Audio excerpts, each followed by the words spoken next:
Welcome to our 2022 Wildwood 28 VBXL. We're going to start right in the back bumper here. If you just reach in, pull that cap off. Inside of that bumper there, we do have your sewer hose. So once you get it out of here, once it is fully extended, it's about 20 feet long. Just take note of our two ears in the adapter here. That's how we'll be hooking it up to our sewer system. And we're just storing it in the bumper there just to keep any sort of stench or mess out of the trailer. Right in this corner, you've got your short cord connection here, so you're just going to pop that open. You get that little notch in the bottom corner. It's going to line up with that notch there. Just kind of press it in, give it that little 1/8 turn, locks it into place. Then you get that threaded collar in the back there to really lock it down. Following that cord back, you can see we got a standard 30 amp end here. Most campsites are going to have that for you. You just plug straight on in and you're good to go. We do also provide you with a 15 amp adapter, so if you're looking to plug in at home to charge your batteries or run your fridge, you've got the power to do so. In this corner, as well as in each corner of the trailer, you got these stabilizer jacks here. So what they're going to do is they're just going to run down, contact the ground, give them another turn or so just to firm them up, and they'll just get rid of any sort of bounce or sway that you can see you got in the unit right now. You also have these JT strong arms to go with them as well. So of course, once these are down, they're going to prevent that side to side movement, but the forward and back is still kind of there. So you just got that T handle there to lock that down, just prevents that movement. Of course, whenever you're moving your stabilizer jack, so you want to make sure that handle is loose, just that it does allow to telescope, right? Up top here, you got your exterior shower, so you can get a key just like this guy here. Just stick it on into there, you can open her up. You got a standard 3-foot hose, hot and cold water, so if the dog's out getting muddy, you can spray him off before he gets inside.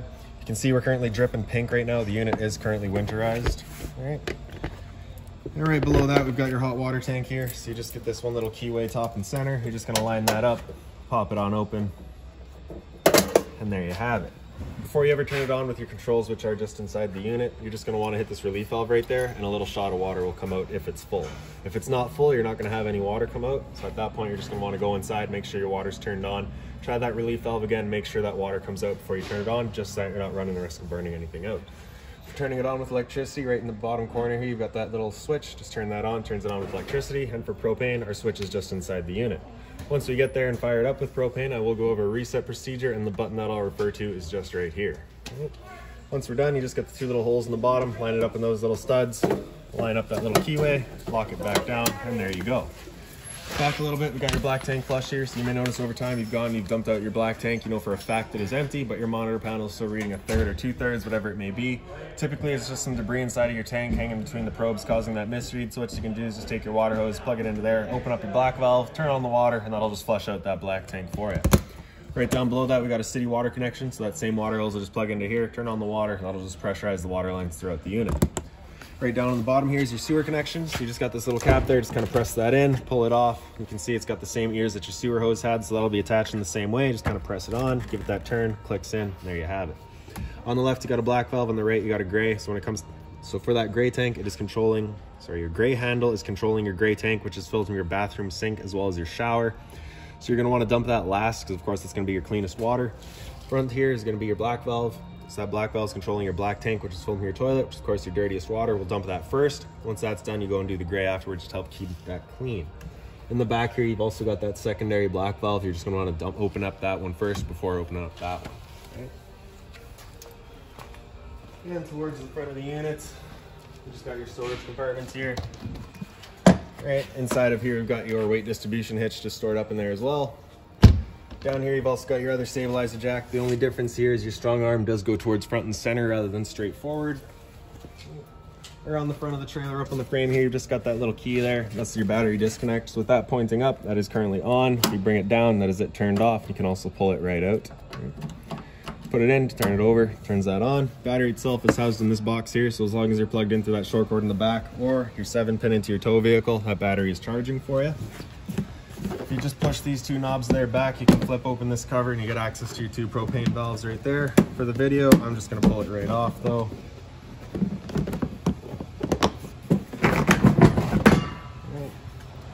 So you can see they are just teed in together. You're gonna run off of one tank until everything dies, and then you'll close off this tank and open up the other while you get the other one filled. In the front, you got your tongue jacks. On the left there, up is up, down is down, and on the right side there, you just got the little light switch. This little cap back there, if you just undo that, pull it off, you get access to your manual override. So if your batteries were to die on you, you can still run it up and down.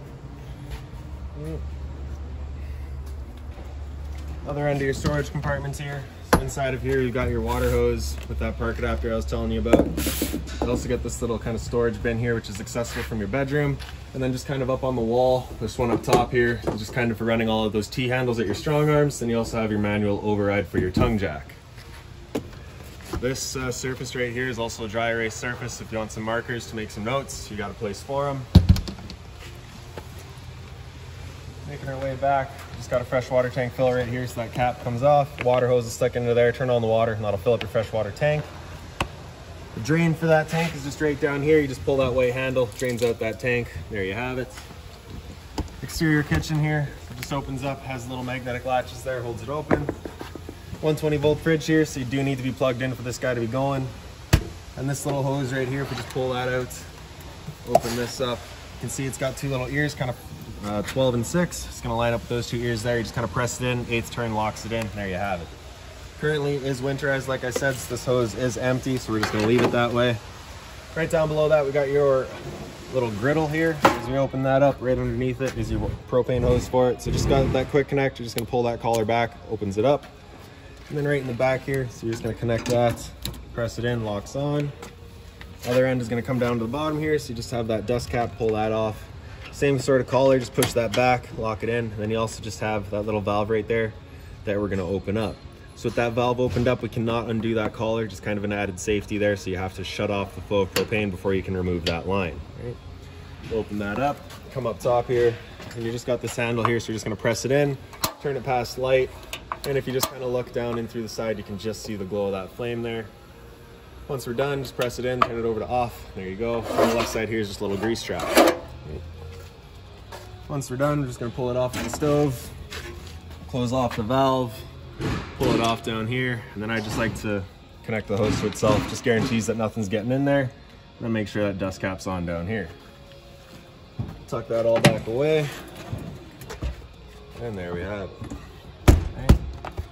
So inside of the trailer, we have, of course, a propane stove as well. So you just got this little vent right here, just allows any sort of fumes to get evacuated out, and I'll show you that fan once we get in there. They'll be pushing them out. Cable and satellite outlets here, so just a coax cable plug in. Right down below that is just a GFI protected outlet. Exhaust for your furnace here, so just to make sure nothing's blocking that off. It does get hot. Towards the back, you just got these two lines there that just come down, so those are just low point drains. So what they'll do is you just open them up, they'll just allow the water lines to drain themselves out. The purpose of that would be for winterization, or if you're leaving the trailer for a while, don't want your water going stale or stagnant. In the back here, you've of course got your spare tire. On the left side here is just a cable inlet on the left, satellite on the right. And then top and center, you've just got a mount there for a observation or backup camera if you chose to go that route. And we'll make our way inside. We're just gonna open it up. Door is just on a friction hinge, so it just kind of sits wherever you leave it. The blue handle here over to the side unlatches it from the door frame and the stairs will fall out. If you just kind of press that in, you can change the length of your legs. Right. So as we make our way in, straight in on the left is your fire extinguisher. So standard, pull the pin, point, and shoot. Right up top here, so just this dimmer in the center there, if you just press that, turns on all of your interior lights. If you press and hold it, it'll start dimming them down. Let go, it'll stop. Press and hold again after it's dim, and they'll come back up. All right, once you're done, ready to turn them off, just hit it. Simple as that. So for your slide out control here, it's in the bottom right, so just press and hold the bottom of that, and the slide will make its way out. Once that slide's fully extended, you're just going to hear a bit of a whine from either motor, and then they'll turn themselves off.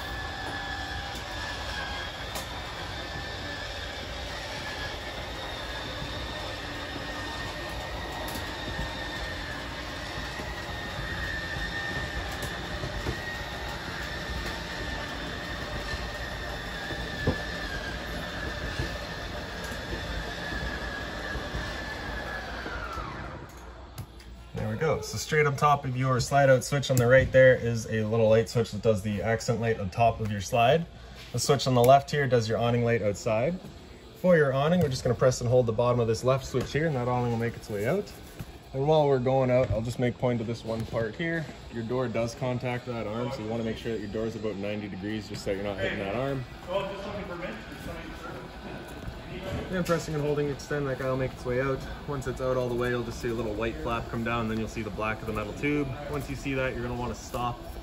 If you were to continue extending past the point of that flap, it will actually wind itself up backwards, in which case we'll be having our fabric underneath our tube.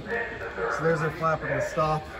Again, if you continue extending, your fabric goes underneath your tube, allowing it to then hold water, accelerating the growth of mold and mildew. If it were to start raining, it is going to hold some water anyways. So what you can do is just grab either arm, front or rear, just pull down on it, and you can see that changes the pitch of the awning out at the head, allowing water to then run off. Now, if you like that angle better, because it does give you more shade, you can do the same thing with the arm up front. Before you bring it back in though, you just want to make sure these guys are back out straight and fully extended, just so we're not running the risk of bending anything. Now we're going to press and hold in on our awning. It'll make its way back in. Again, we're just making sure that our fabric is over top the tube.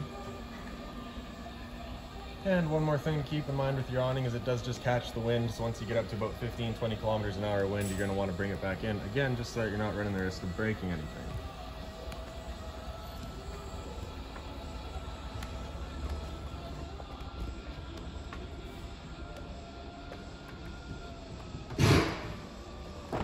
And there we go.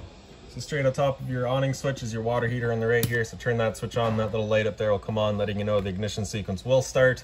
Once that light goes out, the sequence has started, and it's going to try that 3 times. If after that 3rd try the hot water tank hasn't fired up, that light's going to come back on and it's going to stay on. At that point, you'll be going out using that reset button that we'd shown you. So stood right here, you can hear the click of the igniter go. We know it's good. It's fired up real easy. All right, on the left there, you've got your water pump. Turn that on, turns on your water pump, drawing out of your freshwater tank to pressurize your lines. Again, the unit is currently winterized. We'll just come through this door here into your front bedroom. So right as you get in, up on the wall is your light switch there. Those are 2 ceiling lights. Blinds throughout the unit pretty well just sit where you leave them. Once you're done, pop them and they go back up. USB charging on the side there, and this right here is that access into that little bin that we saw from that storage compartment.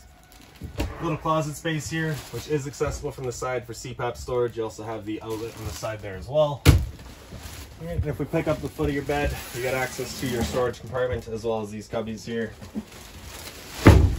Same sort of CPAP storage over here as well, the same power outlet up on the wall. For the emergency exit, you're pulling that red tab to get rid of the screen, taking this handle here, throwing it outside, hopping on out. And then up on the wall here, you do have a TV backer right in the center here, so power outlet and a cable and satellite outlet for it as well. So your entertainment area here, you do have the TV backer here as well. I believe it's just shared with the one from the bedroom. So get your storage over on the side, as well as across the top and in the center, or on the left side here. So in the top, you also are pre-wired for Wi-Fi. In the center here, the center outlet is going to be your antenna outlet. So turning that antenna on is just that black button there, gets that green light turned on. Above that is your cable and satellite outlet, and of course the power outlet on the side there for your TV. Stereo here is the power button there, turn it on. Just hit source to cycle through all of that. All right. Okay. So zone 1 is your outside set of speakers. You're just gonna, zone 1 is your inside set of speakers. Press and hold zone 1 or zone 2 to turn the speakers on or off. All right. AM, FM to cycle through all of your bands. All right. USB, just down in the corner there. Bluetooth, connect to your phone, and then source just to get through everything else. So HDMI right in the center here, auxiliary right in the front there as well. AV through the back of the unit. HDMI, just right there again. If you just press the power button, that's just going to be mute, so press and hold turns it off. So your fireplace down here, so the power button on the right there. Center right, we've got your timer, 30 minutes up to 8 hours, 5 hours. Okay. Center left, you've got your flame color, so it's just your intensity really. So 4 down to 1. Then on the left side there, you got your temp, so H for high, off is off, and then L for low. Okay. Power button, turn it back off. Then in the slide, your lights are just on their own center push buttons here. And then really that's just kind of all of your setup. So you do have the Versa lounge here. Everything kind of shifts around and creates different layouts for what you're currently doing, whether it be a dinette that you want, a living room, sleeping, whatever you want. Basically got this cushion here, as well as this cushion back here. It splits up. So pull that off the wall. This guy will pull up. Move that over to the side. And then just in the back here, you can just kind of see the 2 little black pockets that we're going to be sliding this guy into. All right, so we got one there, and then one just off in the back there as well. All right, and then you're going to take this cushion here, stuffs up on the wall, and just kind of creates the bigger couch. All right, and then you just get rid of it, and you have the big couch, or the big bed, sorry, whatever you like. All of your layouts are there, and we will leave those papers there for you as well. Your sink with hot and cold water, of course, the folding cover. Little storage down below, just being mindful of our drains and our water lines. You of course don't want to be breaking those. When it comes time to winterize the unit, you just got this one screw in the center there, and then right behind it you've got access to your water pump. Little storage here as well. Right up top of the counter here you've got a little light, center push button again. Storage, if you scan that right there, it'll bring up a whole bunch of options for the unit and a bunch of information on it. Microwaves, pretty standard, just like home, not much I can teach you there. Below that we got your range vents, we got the light as well as the fan here. So if you remember that vent from outside, once you get that opened up, that fan turns on, and then we can turn on our stove. Bifold cover just flips on back, turn that lighter over to high, hit it with a sparker, and she fires right up. Yep.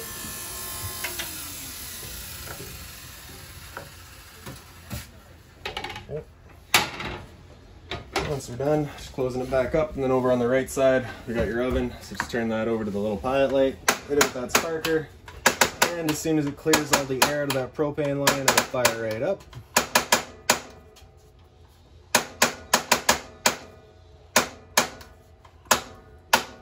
So there you go, you can see it's just going. Once you get it going, you want to hold that knob in for another couple of seconds, then you can release and it'll hold itself.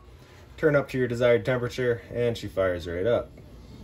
Once we're done, we can turn it back down just a pilot, and it'll hold just the pilot light for you. If you're traveling or leaving the trailer for a while, you just want to make sure it's right off. The button on the right there does all of your knob lights as well as your stove lights. There you go. It's your 12-volt fridge here, so as long as your battery is charged or charging, this guy's going. Temp selector right across the top there, and the freezer right up top. Travel latch there, just so it's not flying open. Return air for your furnace down below. Thermostat over here up on the wall, so just press that bottom bar, it'll wake it up and come into our fan speeds. The fan is just going to be moving air, right? So high or low, you can select just based on what you want. So there's again no cooling there, just moving air. And after fan, if you hit that bar again, it'll come into cool high. Hit it again, it goes into cool low. So that high and low is just for your fan, of course. Cool low auto is just going to cycle that fan in and out as needed, so kind of an on-demand type system. So when you are actually trying to cool the unit, I'd recommend that you just leave it on auto. And with that AC going, you basically got two different options. You can have these two louvers here closed, in which case we're using all of our ceiling ducting to move our air, or you can open them up and it just dumps all of its air into the living room here. So when you first get out to your campsite, you want to open it up, cool off this area as quickly as possible, and then you can close them off to move the air throughout. Hit that bar again after that cool high auto, it'll come down into heat. The temp selection is just with our arrows here. It'll turn off the air conditioner and turn on the furnace. And the furnace will be moving its air through all of the portals that we have kind of up on the wall there. Now the first couple of times you run that furnace, you might get a little bit of the smell throughout the trailer. It's perfectly normal, it's just a new furnace smell. After heat, if we hit that bar again, it'll come back into off and just cycle back around. Straight down from there, we've got an LP detector, so propane's heavier than air. It'll sit on the floor, this guy will detect it and start going off just like your smoke detector would. And for your smoke detector, it's just right here. Through the door into the bathroom. Up on the left is your light switch there. And then right above that, we've got your roof vent. Let's just turn that knob to open it up. And then you get the switch in the back corner here. It turns on the fan. GFI protected outlet. So test on the bottom, reset up top. So if you ever have an outlet throughout the unit that doesn't work, that's going to be your first thing to come and check. Toilet with the flusher just on the right side here. Hot and cold water at your sink, of course. A little bit of storage down below. So you can see down there you do have a toilet paper dispenser. We don't install that simply because location is entirely personal preference. Medicine cabinet here. As you open that up, you can see it's just got this one little strap on the right side there. It's going to sit into that little tongue, just holds it closed for you. And then for your shower, of course, hot and cold water, standard head, and sliding magnetic latch. Okay.